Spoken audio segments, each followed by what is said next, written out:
Salut à tous, c'est le docteur Eyetemo Miguel, votre pharmacien, et dans cette vidéo, nous allons parler des infections vaginales. Nous allons faire le point sur les infections vaginales, ce que c'est, quelles peuvent en être les causes, quand vous devez consulter, comment est-ce que le diagnostic de cette infection se déroule, quels sont les principaux traitements disponibles et quelles sont les méthodes de prévention que vous devez adopter. Commençons par un petit rappel anatomique en disant que l'appareil génital féminin se caractérise par à l'entrée la vulve, qui est la porte d'entrée, qui est suivie du vagin. Et par la suite, on a d'autres structures telles que l'utérus, les trompes de Fallope et les deux ovaires. Donc, j'ai déjà fait une vidéo où je parlais des kystes ovariens. Donc, si jamais vous êtes intéressé par ce thème, je vous invite à regarder cette vidéo sur les kystes ovariens. Dans cette vidéo, nous allons nous appesantir surtout sur le vagin et la vulve. Et il faut dire que ces deux parties de l'appareil génital féminin peuvent être affectées ou touchées par une inflammation.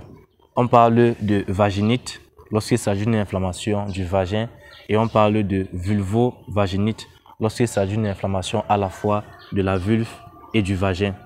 Bien, quels peuvent être les signes d'une infection vaginale? Comment est-ce que vous pouvez savoir que vous souffrez d'une infection vaginale? Il y a trois principaux signes, à savoir les démangeaisons.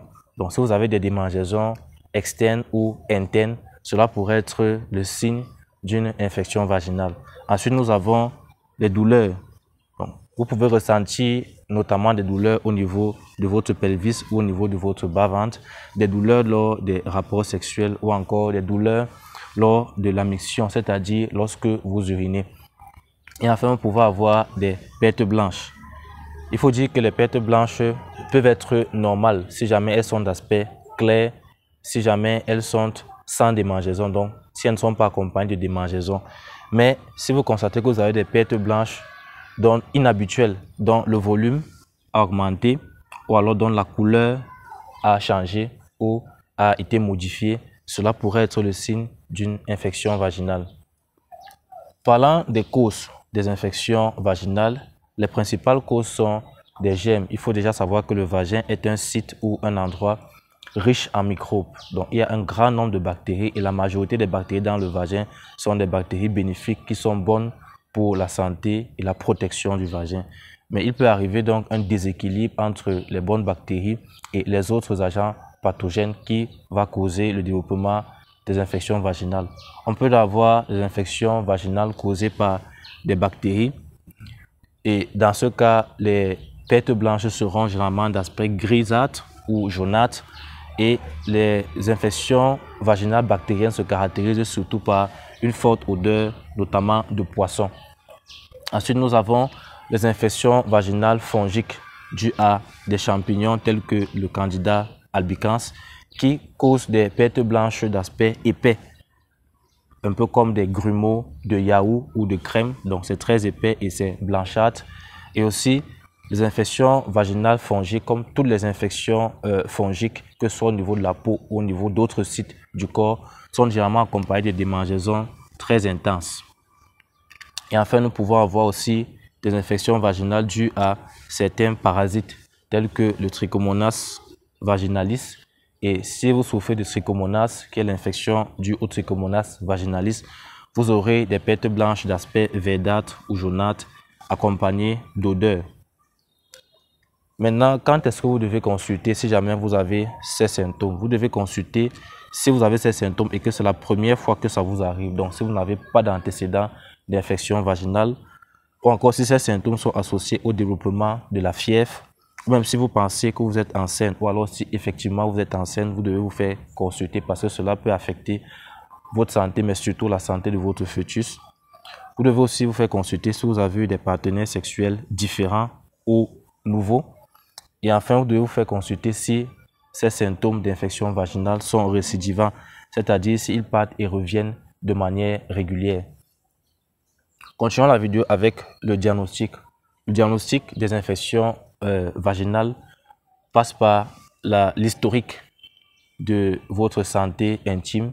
Donc, votre médecin va certainement vous poser des questions sur la régularité de ces symptômes, la régularité des infections que vous avez et la sévérité des symptômes que vous avez eu dans le passé.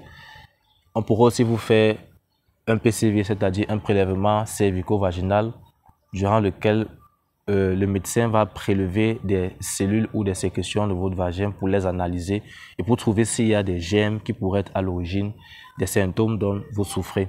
Et enfin, votre médecin peut aussi vous prescrire des examens d'urine pour écarter une quelconque infection urinaire ou encore écarter une quelconque grossesse. Quels sont les principaux traitements des infections vaginales? Il faut rappeler que les infections vaginales ont des causes différentes. Donc, le traitement va dépendre de la cause, de ce qui est à l'origine de l'infection dont vous souffrez. Donc, si vous souffrez d'une infection bactérienne, si à l'issue des examens, il est avéré que ce sont des bactéries qui sont à l'origine de votre infection vaginale, votre médecin va vous prescrire des antibiotiques tels que la clindamycine. Si vous souffrez d'une infection causée par des champignons, votre médecin va vous prescrire des antifongiques qui sont des médicaments qui vont combattre, qui vont lutter contre ces champignons pathogènes dans votre vagin. Il s'agira notamment des médicaments tels que le fluconazole. Et les médicaments qui vous seront prescrits peuvent être de formes diverses. Votre médecin peut vous prescrire par exemple des comprimés à avaler, des crèmes que vous allez appliquer notamment en cas de démangeaison sévère au niveau de votre vulve avec des ulcérations ou avec des plaies. Votre médecin peut aussi vous prescrire des ovules que vous allez introduire dans votre vagin. Généralement, les ovules sont administrés le soir au coucher. Terminons la vidéo avec les méthodes de prévention des infections vaginales. Comment est-ce que vous pouvez prévenir la survenue de ces infections? La première méthode, c'est la méthode physique, à savoir l'utilisation du condom lors des rapports sexuels. Ça va vous permettre d'éviter des IST, les infections sexuellement transmissibles telles que le chlamydia ou la gonorrhée. La deuxième méthode, c'est de veiller à une bonne hygiène intime. Et il a été constaté que un grand nombre d'infections vaginales sont dues au fait que les femmes utilisent des très mauvaises méthodes d'hygiène intime qui sont nocives pour leur partie intime.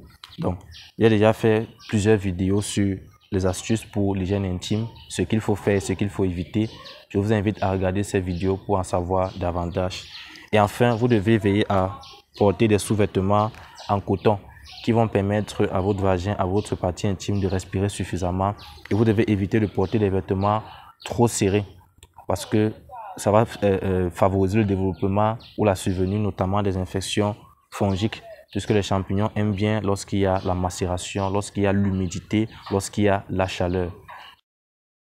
Merci d'avoir regardé cette vidéo. Si vous l'avez trouvée utile, je vous invite à ne pas oublier de vous abonner et à partager cette vidéo afin de sensibiliser vos proches. Sur ce, je vous donne rendez-vous dans une prochaine vidéo.